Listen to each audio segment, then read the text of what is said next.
Well, hello and welcome to our Word of the Day segment. Of course, I am super excited about this week. I know that we're emphasizing the ladies, but listen, it's okay for men to be on with us too. You'll learn a lot about us. So I am excited, especially today, to have you joining us for our overall theme, which is Her Story Isn't Over Yet. And I want you to personalize that. I want you to take that in. As a matter of fact, I'm wearing my t-shirt today that says my story isn't over yet. Period.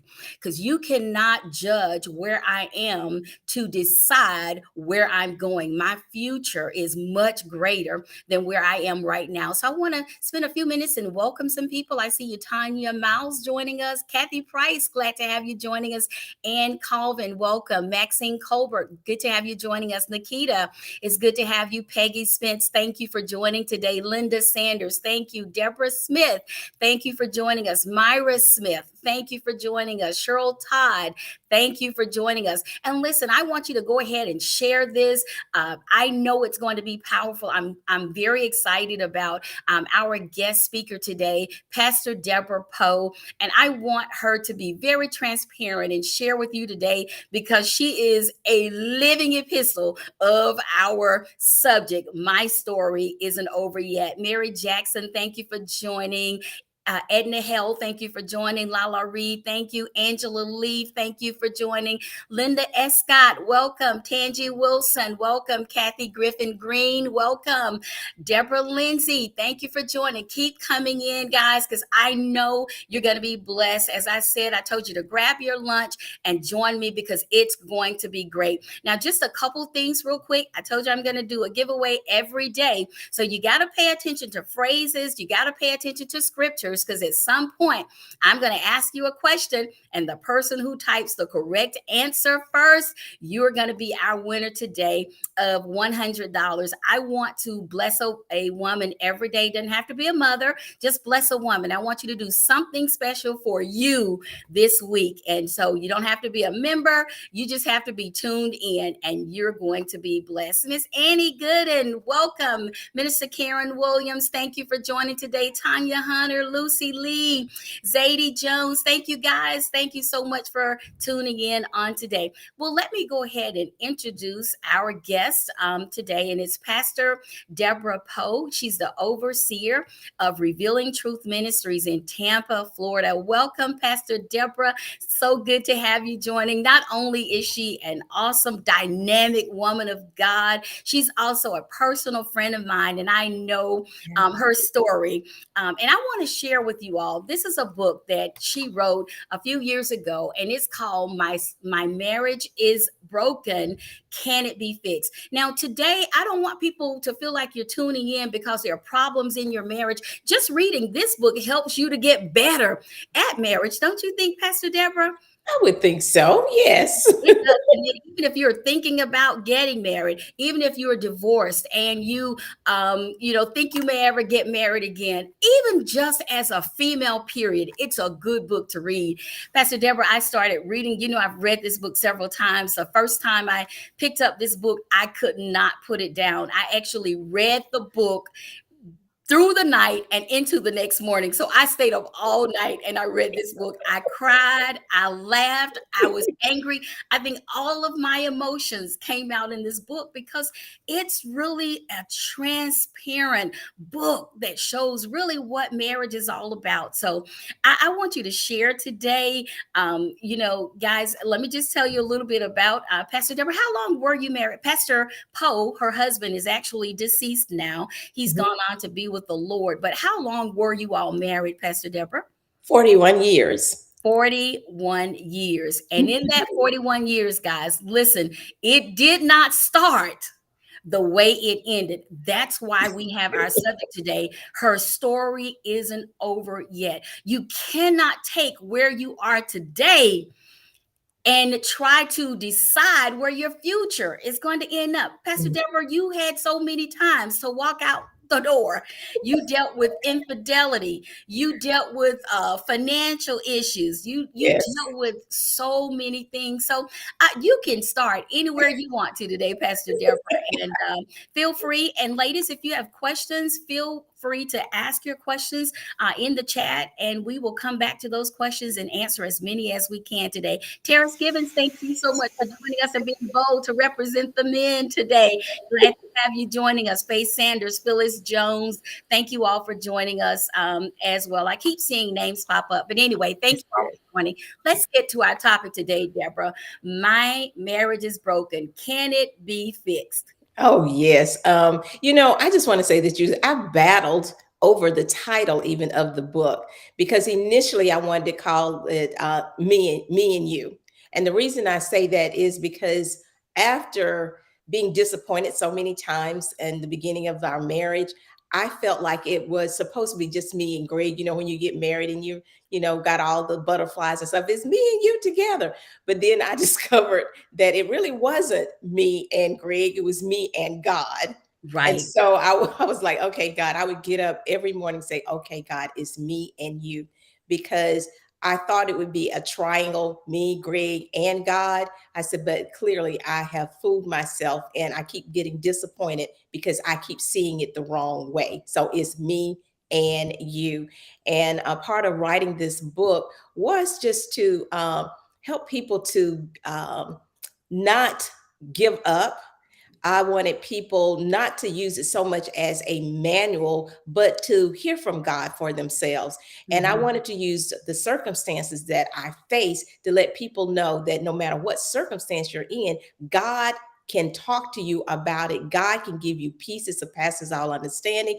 God can give you joy. You can be happy in those situations because we know that peace is not the absence of trouble, but it's the presence of God in the trouble. So we can Right. have peace no matter where we are in our lives. It took me a little while to get to that point, but as I said in my book, my husband pushed me to my knees. Yes, he did. Since God wouldn't release me to go, that meant you have to stay here. So I did ask God once. I said, if you want me to stay, you're gonna have to tell me how to do it, because this man, he is one of those inventors of evil. Whatever he finds his hands to do in the opposite, he's going to do it. And so I just had many challenges. You said that you read the book and that you went through several emotions. Well, as I was writing the book, I was going through several emotions. I actually, after I wrote the first chapter, I called my mom and said, was I stupid? What was wrong with me? The reason that I apparently, to me, put up with so much. But Greg was just a type of person. He just did whatever he felt like doing and didn't really consider the marriage in itself. Not really. He did tell me once, you wouldn't live with me. So Right. I read that in the book. I actually read that last night where that's what he initially asked you, let's just live together. And mhm, you said, no, I'm not going to do that, you know. exactly. And so you all ended up getting married. But, Deborah, in the very first part of the book, you said this, you said, Greg and I are living proof that God can turn even the hardest of marital situations around. And you said, when we talk about marriage, you said that you summed it up by saying that you all went through three stages. And so I really want you to talk about those stages. You said the stage when neither of us was born again, the stage when you were born again and he was not, and then the stage when you both were born again. So that's really like such a good picture of what marriage is all about. You said those three stages when neither of you were born again, neither of you were not committed to God. Then when you were and he wasn't, I really want you to talk about those, because I think that, a lot of times people they hear what you're saying, but they're still saying, but you don't know my story. You don't Mhm. know what I'm going through. But Yeah. you need to talk to these ladies today, Pastor Deborah, and tell them about some of these situations that you Oh, went through. yes. You know, Okay, I will do that. But yes, it is true. It came to the point where I became committed to God. Let me put it that way. I always went to church. Mhm. I became committed to God. And of course, Greg wasn't committed to God. So that posed a challenge in itself, um, because the things that I used to do with him, of course, I'm a Christian now, and I'm saying, no, I can't do it. I can't do it. And of course, this is very frustrating to him. And I do want to say that when I sometimes counsel people, I tell them that when you get married, and one of you become born again, then you become a complete stranger Right. to the person that you got married to. They don't know why you're doing what you're doing. And so you want to criticize them when in actuality, you're the one who changed. And Right. so therefore you need to get with God and find out how to maneuver those things. But for my husband, Greg, one thing my husband would not do is keep a job. Yes, I read He that. he would not keep a job. And every time he quit one, not that he was fired, he always just quit. When they wouldn't do what he wanted them to do, he wanted to quit. And I hated a lot of times if he came to my job on a Friday, I knew he quit. I knew he quit. If he came for lunch, that meant I quit my job. He was working for a company once that he was working Monday through Friday. They decided they wanted to open on Saturday. His response to them was, people go to church on Sundays. I can't. He didn't even go to church, but he used that as an excuse to quit the job. He one time told me that he needed to go on vacation. The That's what problem I was is, reading. the problem is, Judith, he didn't have a job. What do you, a vacation from what? That's what I read. You actually said in the book that he was dropping you off at work. He had Yes, not worked in 8 months, but he right. told you that he needed a vacation and that he actually left for 3 days. He did. And you didn't even know where he was. And he I didn't come back home. He left for 3 days. I found out later that he went to New Orleans. And oh, Judith, I don't think I put this in the book, but he told me, you don't have to worry about the tire because we needed a new tire. He said, because I already got the tire. And I looked because I know we really didn't have funds for a tire, a new tire. He said, you want to know where I got it from? I said, no. He was like, somebody bought it for me. I know he meant a woman bought it for him. And I just thought, oh, let me just go back to work. Let me just go back to work. Oh, Greg would go out and he was drinking. He was going to the clubs. He was seeing women. Greg was just I he was doing all kinds of things. And I just recall Greg would come home at night. That, and I just want to say this: God could give you so much wisdom, and it doesn't have to be super spiritual. Right. Greg would come home and he always wanted something to eat. Okay, he's coming home like midnight, 1 o'clock, 2 o'clock. Deborah, you should cook me something to eat. You know, they like to flash in your face. You my wife, and you're supposed to submit to me. That before we got a great understanding of what that really supposed to mean. And I would argue with him for like maybe 45 minutes. And then that meant that I was sleepy. It was difficult for me to get up to go to work. And one day I went in the kitchen and boiled some water and discovered that if I would just boil a pot of water, he would be asleep. So when he would come and demand that I cook, I'd tell him, well, just lay down for a minute and I'll get you when the food is ready. And I would go, I wouldn't even hardly open my eyes. I don't even know if I turned on many lights. I just fill a pot full of water. When it boiled, I would just turn it off, pour it in the sink, go get into bed so I could get a good night's rest. Wow. The little things. The little things. And I'm like, oh God. So it kept me from arguing and staying up so late. And I was wanting really, really, really to get to know God because, like I said, I'd gone to church, but I didn't know God and I wanted to get to know him. And so there were times when Greg would actually come home and say, I would go out, but I don't have any money. Oh, listen, I got my wallet quick in a hurry, gave him money so he could leave just so that I could be by myself so I could read and be at peace. I Wow. just, there was just, oh, Greg, checking accounts. Back when we got married, if you were married, your husband was automatically someone on your account, whether you put their name on it or not.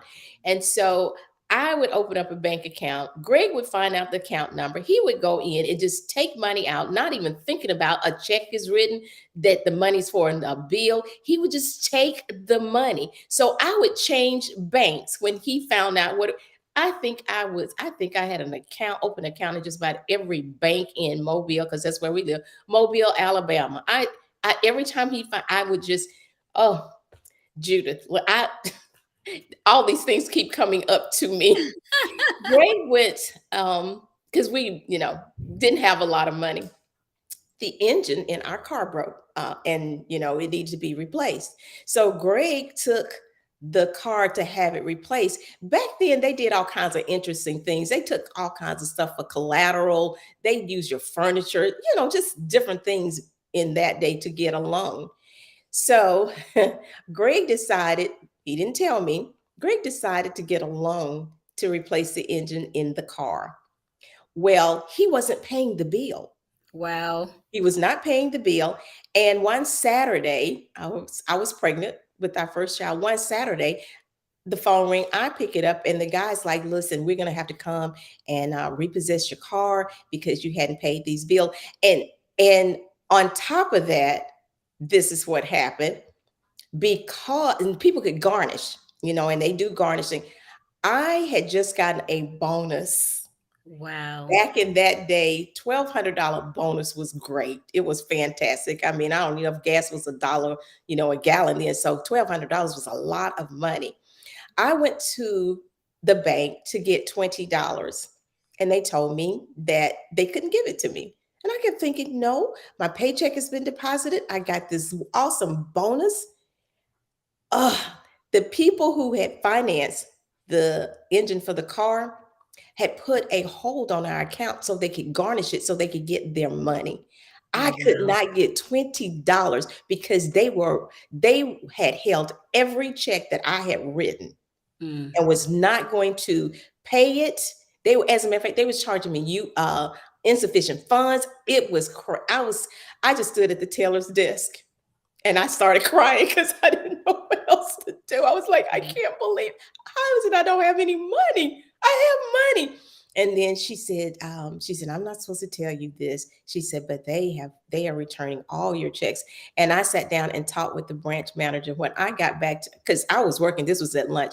When I got back to my office, I was shaking because I Wow. just could not reconcile what was going on, what was happening.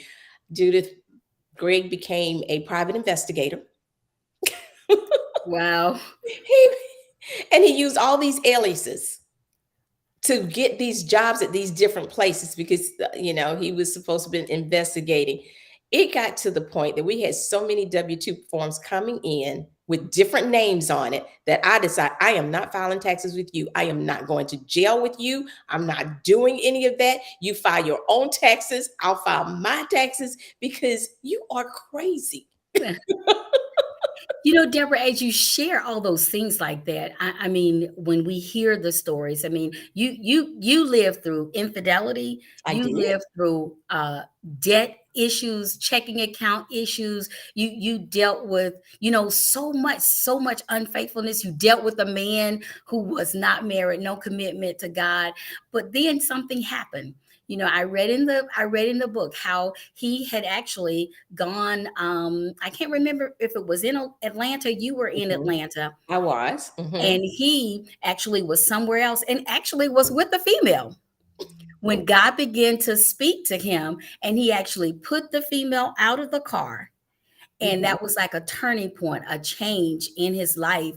And Yeah. from that point, he began to be Mhm. committed to God. He turned his Yes. whole life around. Mhm. So talk about that part. I don't want to leave Pastor Greg where we started the story. You know what? It's so funny because he told me after I wrote the book and people had all these comments, he said, Deborah, please write a book that said he did get saved. But yes, we lived in Mobile when a lot of this was going on and happening. And so my job offered me a transfer to Atlanta, several places, but I chose Atlanta and told Greg, I won't ask anybody what you did during this separation time. It wasn't a legal separation. I just transferred, and he decided that he wanted to stay in Mobile for a little bit. I told him I would not ask anybody what you did, and I won't allow anybody to ever tell me what you did. And Wow. so eventually he did.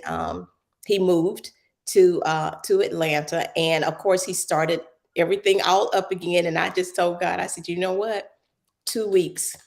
He gets 2 weeks. If this doesn't stop in 2 weeks, I'm done. I don't want to, I don't want to disobey you, but I just can't see if I'm trying to start fresh why I have to go back to the same situation. And so, of course, he came, got dressed, going out. And what happened is he did pick up a young lady, and God started to talk with him while she was sitting in the car. This is something that he relayed to me. Started talking to him while he was sitting in the car. And he was telling Greg that, I've been here the whole time. All the stuff that you're seeking, I can give it to you.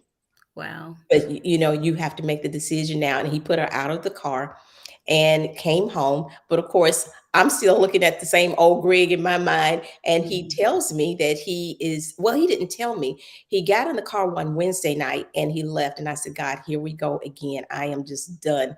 And what happened is he actually went to a Bible study. Wow. He went to a Bible study where Dr. Dollar actually was a member of the church. He didn't meet him that night, but he did meet Pastor Dollar's aunt. And he sat in the back, he said, because he didn't want people to smell the alcohol.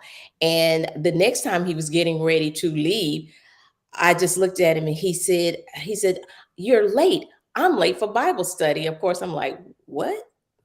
You're late for what? Bible study? And that's when the turnaround began. And I tell you, it really didn't take long. God can work so rapidly. And Greg tried his best to make up for all of the things that he'd done. And when I realized that's what he was doing, it got to the point where if I thought I wanted something, Greg would go get it, whatever he could do to satisfy me. And I told him once, I said, Greg, I said, listen, I said, stop trying to make up for the past. You can't do that. I said, Right. but what you'll do is if you will just get with God and that you will do whatever he's telling you to do and you get to know God, I said, you'll treat me right. So don't Mhm. worry about trying to go back through the past and try to make up for that. I'm letting all of that go, and we'll just go from this point on. And it's like what you said, the story wasn't over. Boy, did I go on a journey that so far surpassed all the challenges that I went through. But even in those challenges, how I got to know God, there's Right. a chapter that I talked about. It pushed me to my feet because otherwise I could have lived this, passive life concerning God. And He had something so much better for me uh, that I didn't know about. Mhm. And so that was preparation. Was it God's best choice for me? I can't say that it was, but He used, what was available to Him to get me to the place that I needed to be. And yeah. I had the opportunity to minister at a church over the weekend, Pastor Deborah. And one of the things that I was sharing with the ladies is that God has a plan for the unplanned events in your life. See, it's an Yes. unplanned event for you. I mean, you Mhm. had no idea you were going Yeah. to be in this roller coaster marriage. You talked Right. about the perfect marriage, and that's what you thought you and Pastor Greg was getting into, but you found out along the way there were a lot of not just bumps.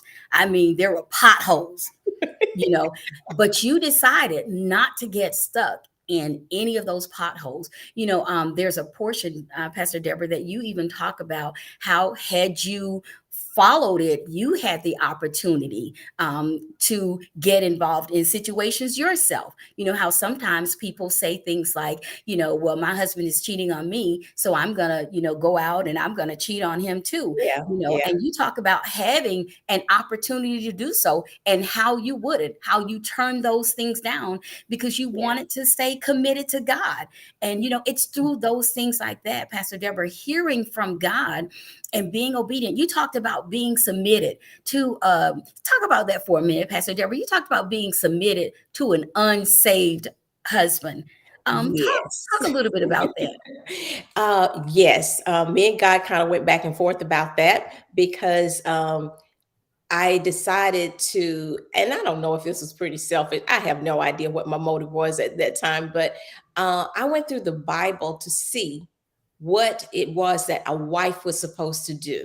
I mean, being submitted to Him. Okay, God, let me just look in the Word and just see what this is. And of course, I was really disappointed when I read some of the things because one of the things I read was that Sarah was called Abraham Lord. And I was like, Lord? Greg is not Lord. Jesus is Lord. But I'm going through the Bible because my I do remember. My motive was this, Judith. If this marriage broke up, it would not be because of me. It would be because Greg quit. It'd be because of what he did. And so, therefore, I went through the Bible and started looking at what it is that I was supposed to do. And I can remember just praying so hard that he would get saved, so hard that he would well, not get saved, praying so hard that Mm-hmm. he would change and that he would see himself as a breadwinner and that, he would treat me right and be with the children and that type of thing. And I can remember God saying to me, he says, so if he does those things, it's okay if he dies and go to hell. And I Mm-hmm. was like, God, that's not what I meant. He said, but that's what you're praying. Mm-hmm. Everything you're praying is totally selfish so you can be satisfied, so you can be good. And so he had me to think of Greg as one who is lost. What would Mm. you do about somebody who was lost and you were praying for?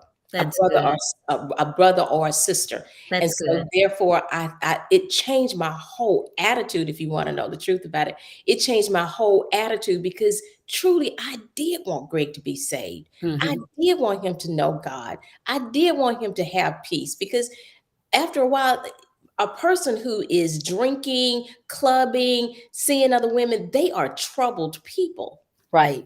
And so I wanted him to start to experience the peace that I was starting to have with God. So I changed the whole way that I was even praying for him, which then helped me to treat him in the right manner.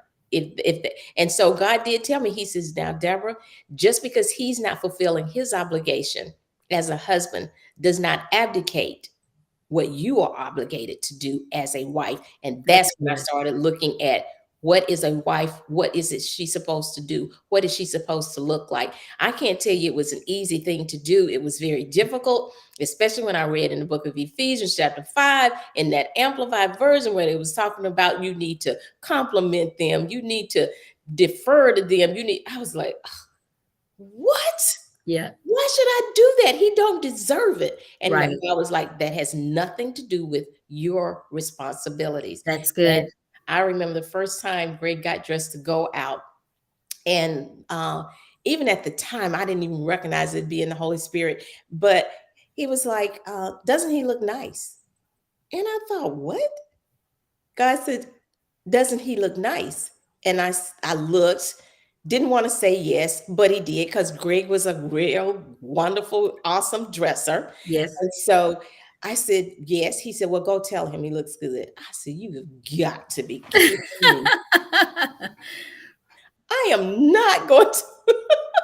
But I did. I did. I went, I said, you look very nice. And he put this big, huge smile on his face. And in my mind, I thought, oh, he may be going to stay. He must have stayed maybe about 10 minutes, got up and went out anyway. I was like, so what did that do, God? What Yeah. did that do?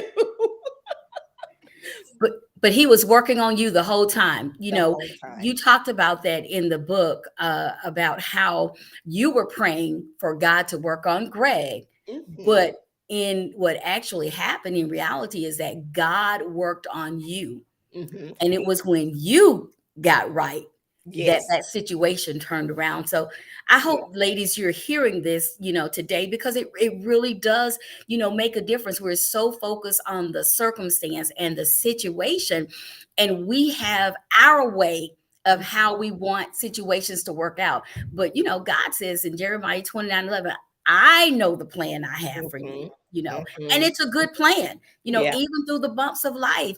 God still is working things out for our good, but sometimes it's the process. We don't It like the process. We don't like the process.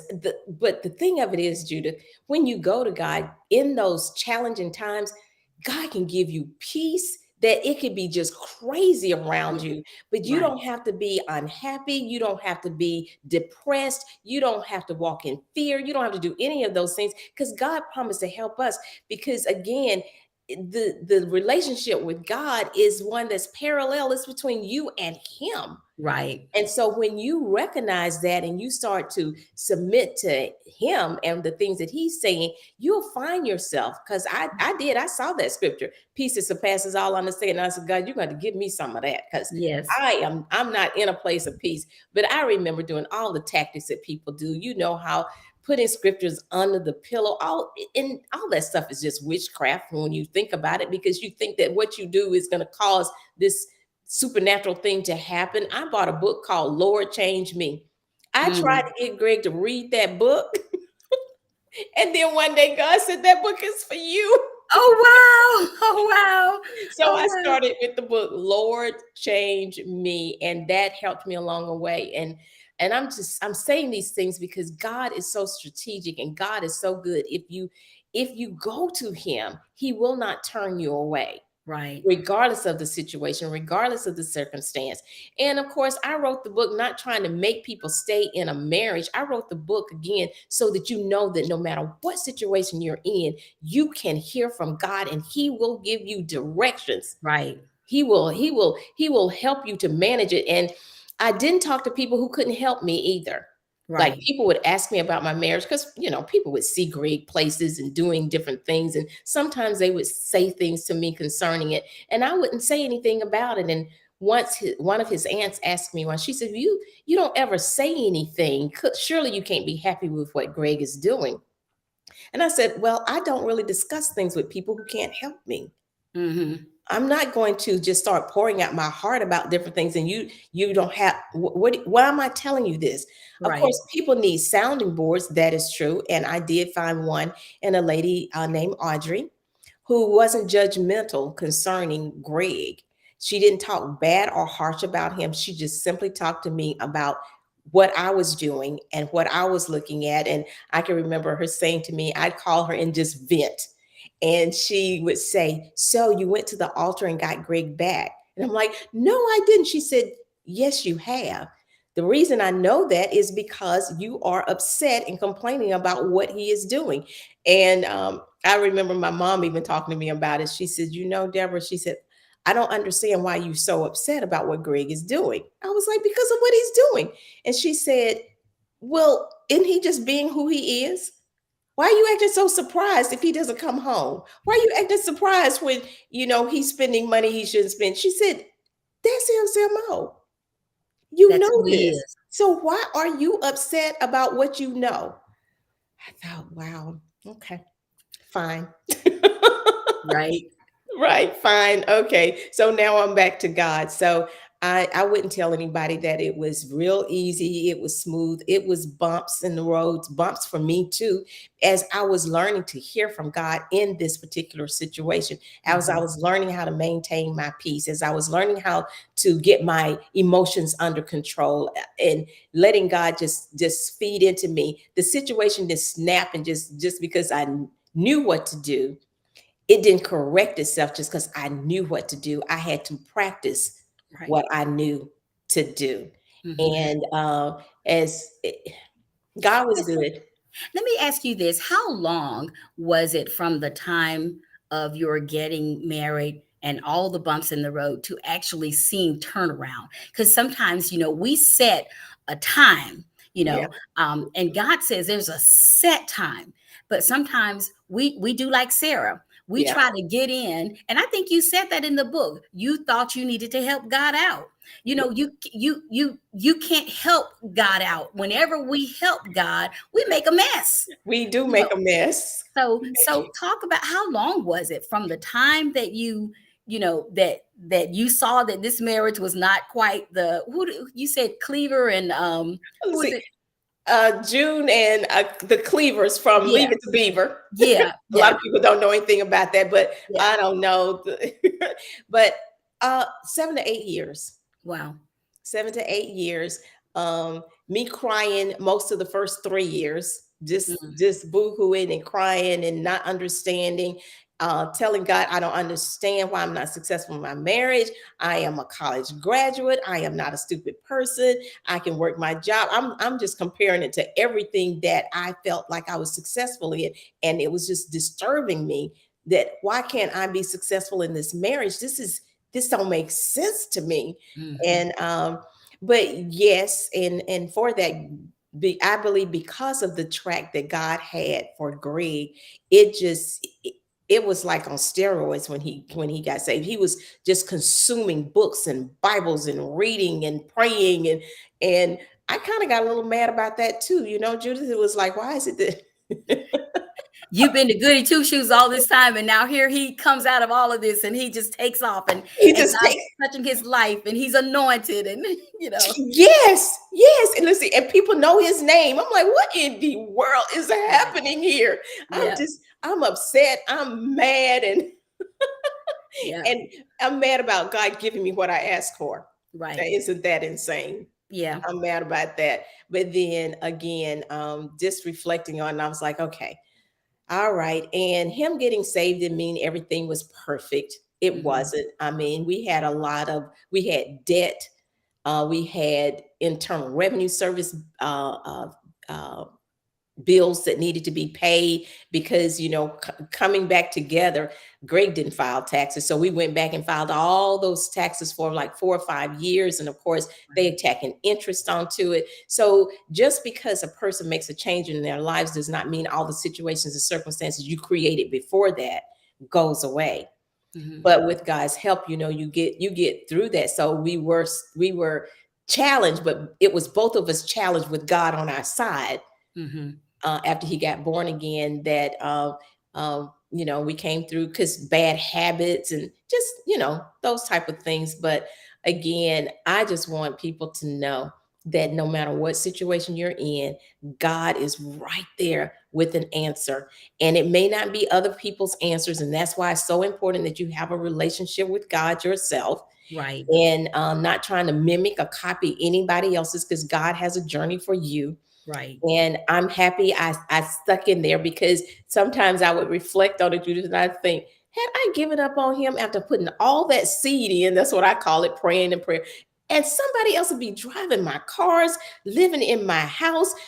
Oh my, now you that's know, even worse. That's even worse, Judith. To know that's you even went worse. through the tough times with somebody, and then you see another woman riding in what you supposed to be riding in. Right. Oh, They get the inheritance. And that's every situation is not like that. There are some situations that I believe you really do need to walk away from.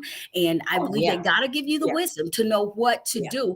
But I also believe that many times we walk out of situations that we did not allow enough time. We did not Mhm, go through the process. And that's mhm. why I've termed this seminar, Pastor Deborah, your story isn't over Yes, yet. See, yes, you cannot stop. There's always the introduction or the beginning, but you look at a book has chapters. It's chapter 1, it's chapter 5, it's chapter 6. Then you get to the end of the book, and sometimes we don't hear the conclusion of the whole matter. As that's the true. Bible says, God says, I know your end from the beginning, and the things that are not done yet. He knows what is to come. And so I really want to encourage people to stick around for the end of your story. Stick around to Yeah. see exactly what it is God has planned for your life, because He's already said it's a good plan. And Pastor Mhm. Deborah, talk about this end, because we're just about out of time. I really didn't see a lot of questions pop up. So I'm assuming that we must be doing a good job in answering the questions. But listen, if you have questions, please send them in really, really quickly. We'll try to answer a few questions, and then we still have a giveaway. But Pastor Deborah, talk about the end of the story. We said earlier, I think we were talking, I can't remember, it might be in one of our earlier conversations, but life would have been different for your children. Mhm. A lot of times we make decisions um, carelessly, even, or selfish decisions, because we're thinking about ourselves and not the future of our children. But Mhm. just think about it. Had you walked away, life for you would have been different. Life for your children would have been different. Life for your children's children would have been different. They would not have been on the path to meet the people that they have connected with, and True. all the people that have been born again, the work, I mean, of the church there in Tampa, Florida, all those thousands of people, all of those hundreds of pastors that Pastor Powe affected. See, all of that was on the line. And really, it depended on your obedience to hear from God and stick through this situation and Yeah. allow God to bring it all together and all to pass. That's why I've got this shirt on. Your story isn't over yet. And I say, period, period, Yeah. because you Yeah. may be looking at things that they're a mess right now, but the end is not yet. The story Yes. isn't over yet. So And that's very true. And as you were talking, I thought I probably would have never met you. that's right. Yes. Oh no, I would have been sad. No, I would have never met you. Oh my God. Oh, Yes. such an inspiration and a role model, even yourself, Judith. So Well, blessings um, to you. I do, and I don't even really want to even think about what I would have missed out on had I not followed what God wanted me to do. And I love what you were saying, that everybody's story does not end the same. Mhm. I didn't write the book again to make people stay in situations that God is clearly telling them to stay out of. I just want to reiterate again. I just want you to know, no matter where you are and what's going on, that God will talk to you. He will Mhm. talk to you in the craziest situations and circumstances, because that's what He does. And again, God had a plan for my life, and I do believe that I'm walking out that particular plan. Even now, walking out the plan of God for my life, I believe that I was the best wife for Greg. Yeah, I I do believe too. he's the best. Definitely. He Women would was, 99.9% of the women would not have been able to do it, Pastor Deborah. And when I read in the book and you talked about how this woman called your house looking for your husband, yes. and you said to her, you said, listen, you don't know where he is and I don't know where he is, and chances are he's with another woman. But you said to her, but in the end he's going to come back home, because reality for him was always home. So I Mhm. just think that's so powerful. Pastor Deborah, we had a question I want to Okay. you to answer real quick. It said, how do you deal with rejection in a marriage? Oh gosh, first of all, knowing who you are is so important, and the rejection is really sent by Satan Hmm. to break you down, to Right. tear you down. That's why who you are cannot be attached to people. Hmm. Who you are has to be attached to God. You have to know who you are. And I just want you to know, because I experienced that as well. When I Right. first found out that my husband was cheating, I started looking at myself. Right. I felt rejected. I felt like, I mean, if he doesn't accept me, who will? If he's not Hmm. acting like I think a husband should, who will? And I started to get depressed. I started to change the way I dress. I just almost got to a place where I didn't care what I looked like. And I thank God for a very good close friend of mine who said, Deborah, one day she said, what is going on with your head? And I was Hmm. like, it don't make any difference, because in my mind, if my husband didn't care, then who cared if anybody else cared? And she kind of snapped me out of it, so that I started to see who God said I was. Hmm. And that can be very, very challenging. But if you can get the right identity and not let people pull you down, and don't even look at it so much as it being a rejection from your husband, and I know it's him that's doing it, but we got to understand the enemy is so crafty. And if he can steal from you, if he can steal your identity, if he can steal your security, if he can steal those things, he will stop your future. Right. That's exactly right. That's exactly right. We got one other question, real quick, Pastor Deborah. What are the things you did to keep your mind steadfast? Any books you read, etc.? Uh, well, Lord changed me. I did. I read the Bible at the time that all of this was going on. I really wasn't in a church that taught uh, faith, and they just taught, just take it, don't leave your husband type Hmm. of deal. So I just would go to the bookstore and just pray and just ask God, what should I read? And I still do that to this day. I don't just pick up a book just because it's available and just because somebody is advertising it. I need to know which direction God wants me to go in. So therefore, I'm very prayerful about any book that I pick up. Hmm. Um, so you can pick up Lord Change Me, but Hmm. but But Pastor Deborah, they can pick up your book. yes, they can We pick up. have it in the bookstore. You should be at church on Sunday and buy it. Yeah, We and buy your shirt, buy your T-shirt. We'll have these T-shirts. Buy it so you can yeah, read it. And yeah. I'm telling you, you release so much wisdom. Well, thank you, Judith. I do appreciate it. I like I said, you laughed and cried through the book. I laughed and cried all while I was writing it till I got to the end. But yes, I'm just telling you to be very prayerful about books that you read. That's the only one that I can recall that I actually read. God would just show me scriptures in the Bible about peace that surpasses all understanding, and I would just ask God, how do you get that? Mm-hmm. Show me how you get what you're saying that I'm supposed to have. And Mm-hmm. so it came through a great mentor that whenever you're challenged with something, you do need to look to see who your mentors are, who can help you through Right. those particular situations, and they will guide you. Good counsel is good, and I'm just saying, be careful. Don't tell all your business to everybody that wants to Exactly. listen.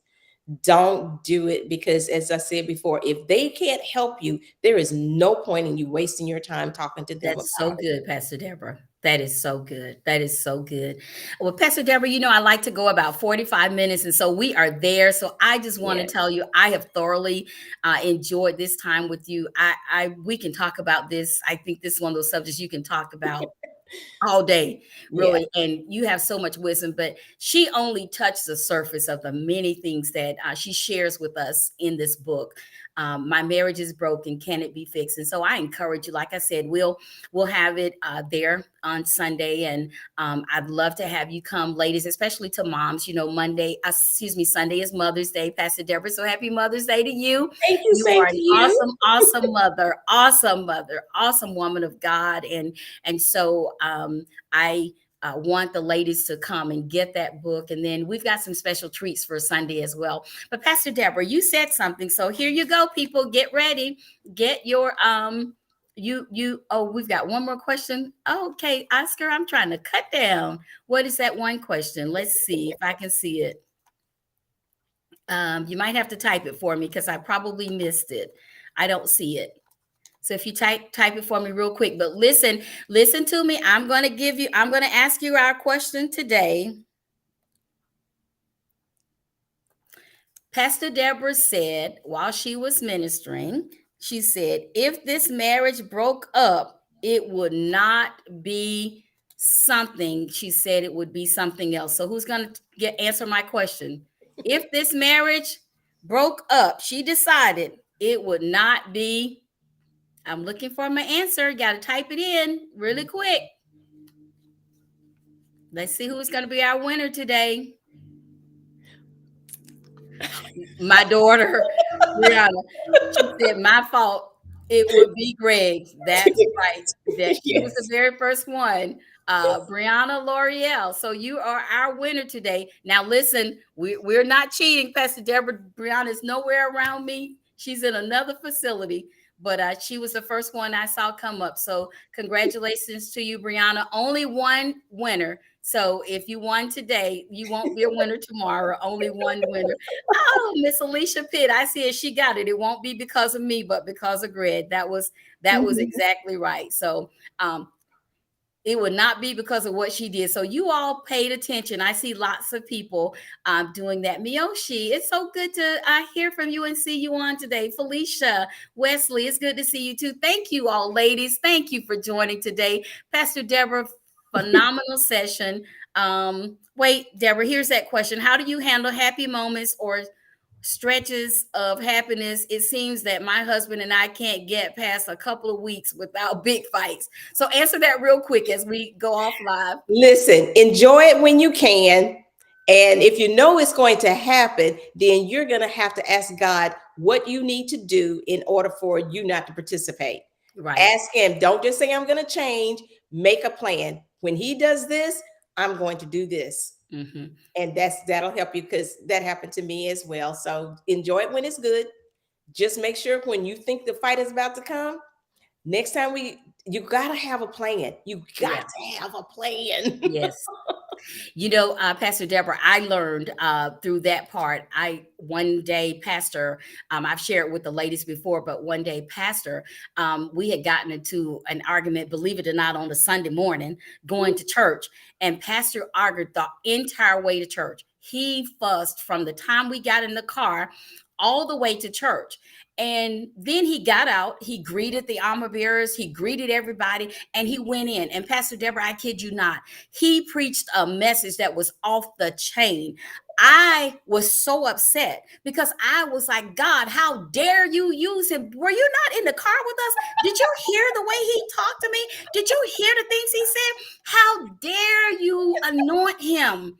On that day, when I tell you, Pastor's message was so good, and I was so angry because I thought God should not have used him like that when he had fussed at me all the way to church. And I'm saying, this is a 20-minute, 25-minute drive. How dare you do that?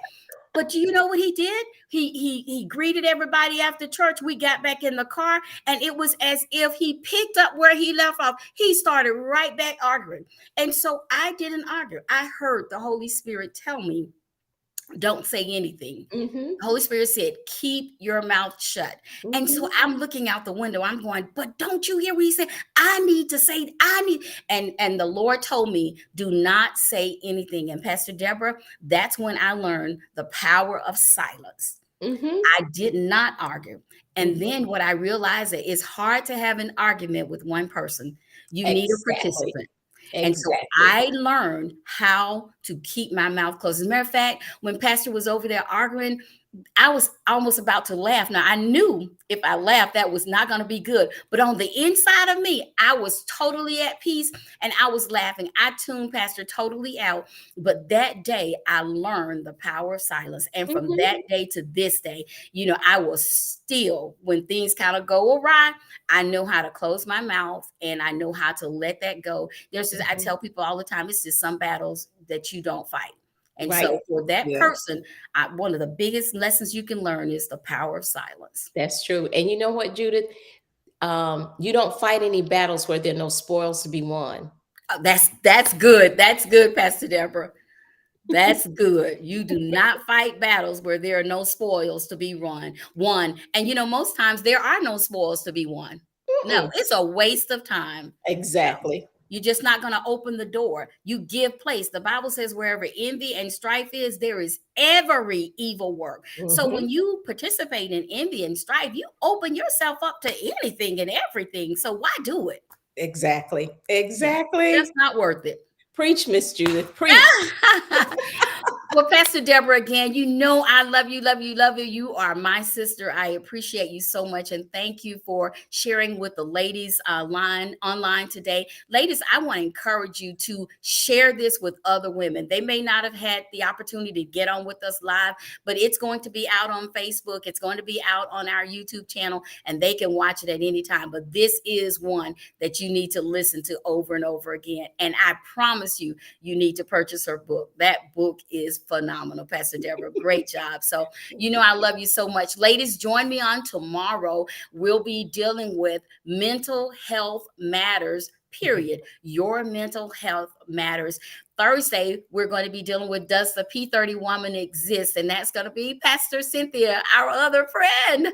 She's going to be with us on Thursday. And then Friday, Cheryl Campbell is going to close this seminar. And she's going to talk about the smile does not tell the whole story. And Mhm. that one, we're going to deal with emotional and physical abuse. Like you said, you believe that you actually dealt with physical abuse, not physical, but emotional, Yeah. that mental abuse. And Yeah. so we're going to talk about physical, emotional, and mental abuse. And I think it's going to be powerful. So ladies, join us all week at 12 o'clock noon. We love you with the love of the Lord. Be blessed. Blessings to you, Pastor Deborah. Same to you. Same to you. Thank you, everybody.